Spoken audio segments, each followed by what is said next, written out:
have names. Player, coach. Serena right here. Okay. Courtney. Yep.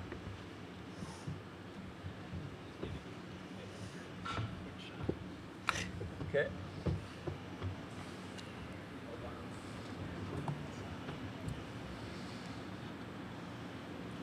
Yep.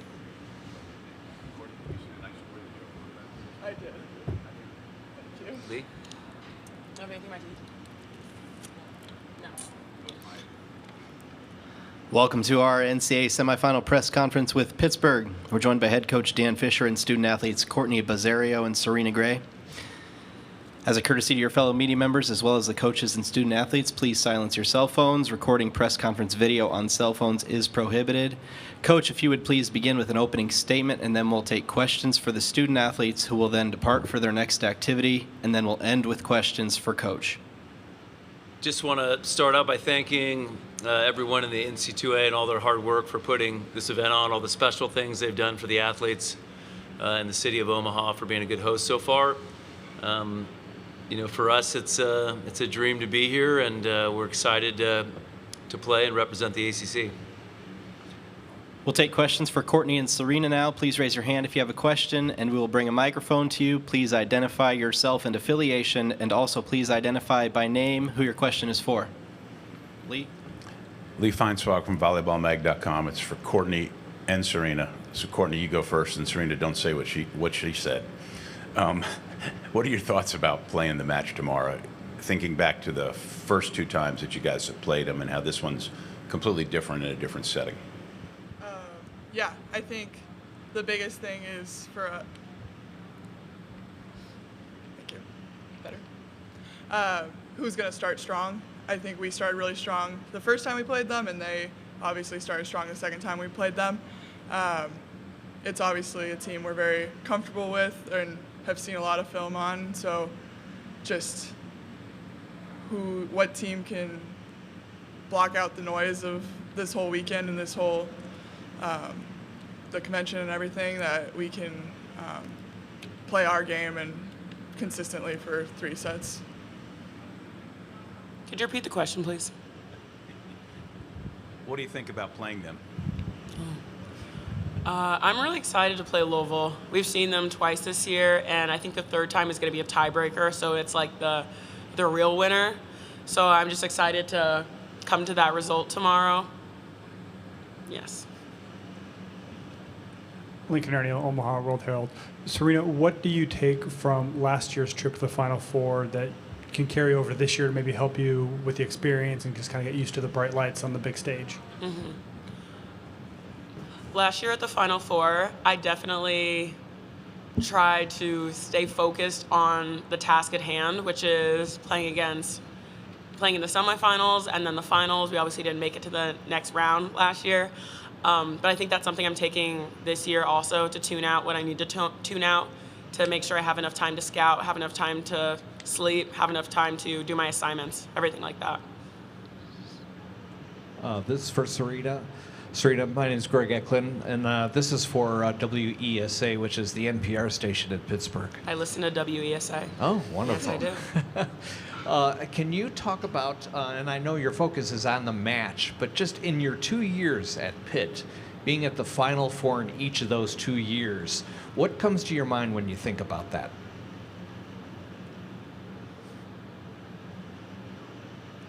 I think it's a little bit of a surreal experience. You never think your time is going to end, and then all of a sudden you're 22, almost 23, and then your time's ending, and then your freshman year looks like it was the beginning of high school, and you're looking to go out with a bang. That's kind of how I'm looking at it.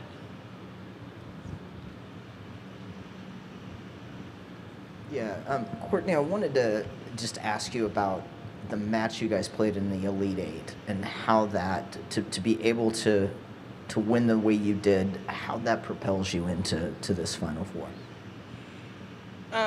We talked about at the beginning of the tournament how if and when we made it to the Final Four, that we were definitely going to be battle tested and prepare us for this weekend, and I can 100% say that I think we are. We've played in 4 different games of different styles of games, and I think last Saturday definitely prepared us with blocking out the noise of the crowd and the environment that Wisconsin brought, and obviously their size and just their caliber of playing, that we beat a team like that and stick it through and keep being us and playing the way we know we can, that we're definitely ready for what Louisville is going to bring and what this match means.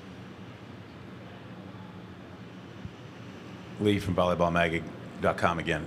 Serena, Amaya Tillman for them. I'm assuming that you have a respect and enjoy competing against somebody like that. Have you guys ever said anything to each other through the net, and do you know her, and do you have any thoughts about her as a player?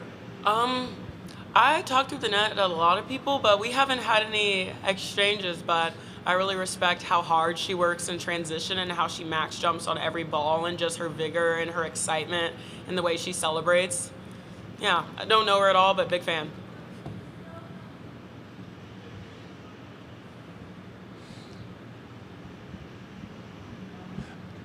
Lincoln with the World-Herald. Courtney, what has this year been like from leaving Iowa to coming here, joining a team that made the Final Four, and then getting back? I imagine that was the motivation behind your transfer to Pitt, was have an opportunity like this, and to see it come to fruition. How special is that? Yeah, I mean, the possibility of making the Final Four was obviously like our goal this whole year has been to win a national championship. So this opportunity to play for it has been, it's a dream.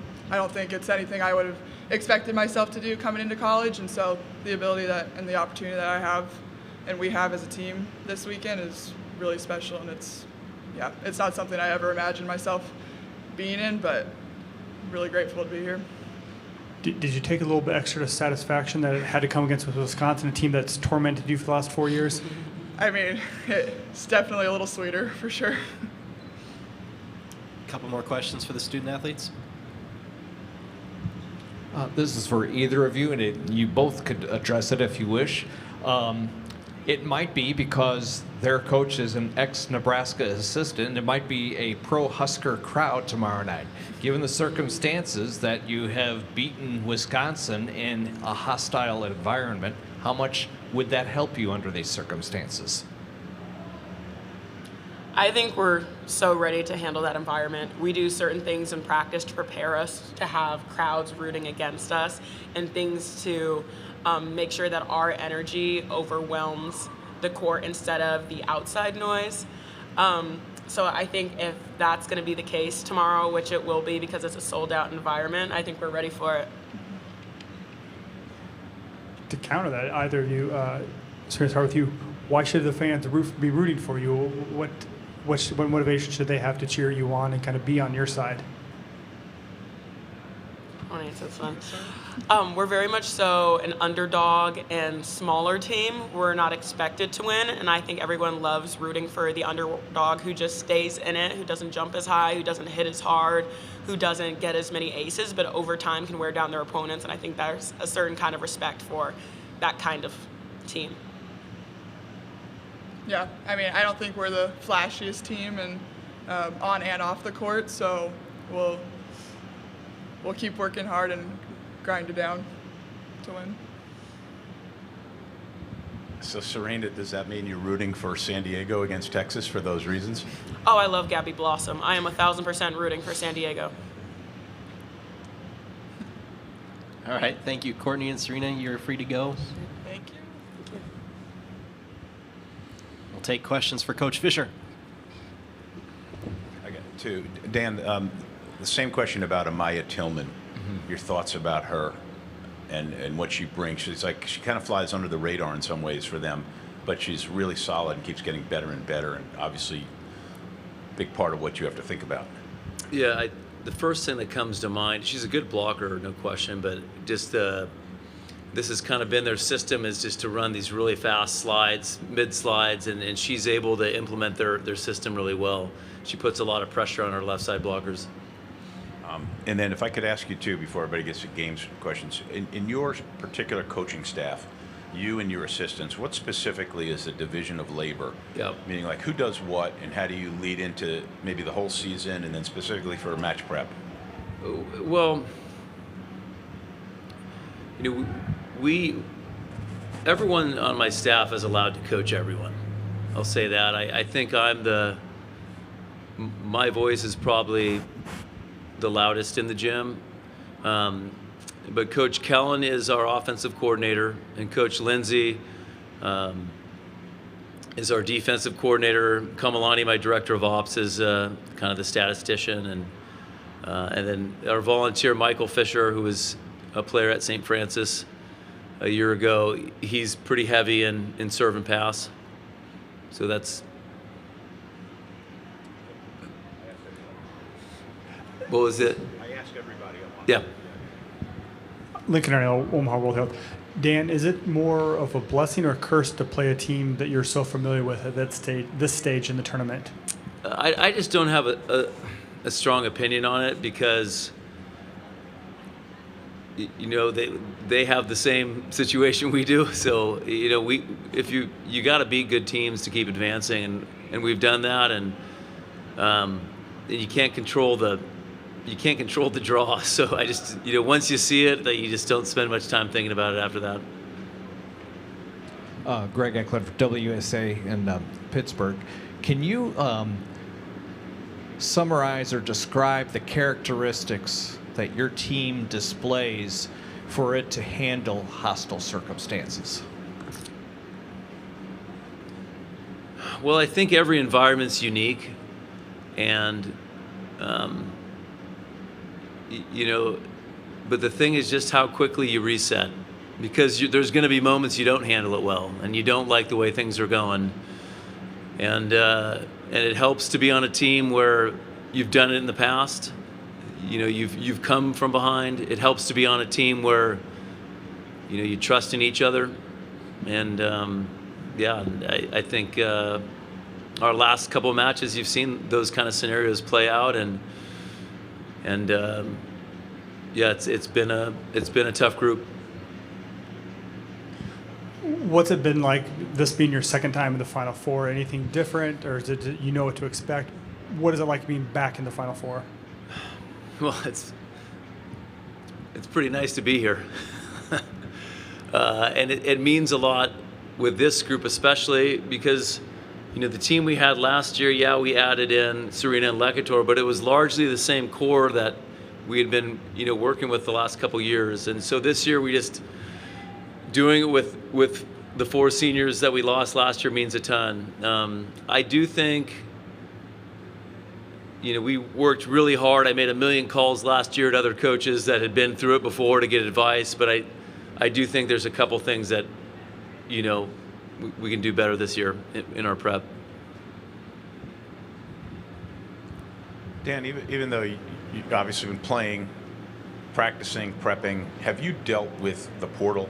Like, have you personally had to field emails and phone calls from kids in the portal talking to you over the course of the last week, 10 days, including even today? Just got off the phone. Yeah, but really, we've just decided as a that for me as the head coach, I'm only if I've talked to 2 or 3. But it's part of the deal now. Yeah. Yeah, Coach, as you've built Pitt's program, you've also obviously elevated the ACC, and having 2 ACC teams here back-to-back years. Danny was talking about what that's meant, that you guys have helped push each other. Mm-hmm. What do you feel like it's meant to volleyball as a whole to have the conference be elevated this way? I think, well, I'll first talk about us in Louisville. I think our rivalry has been, we've made each other better. That's my team, by the way. And I also think, Kentucky winning a couple years ago, I think, the landscape has changed. There's a lot of good volleyball in the country, and I think parity is a good thing.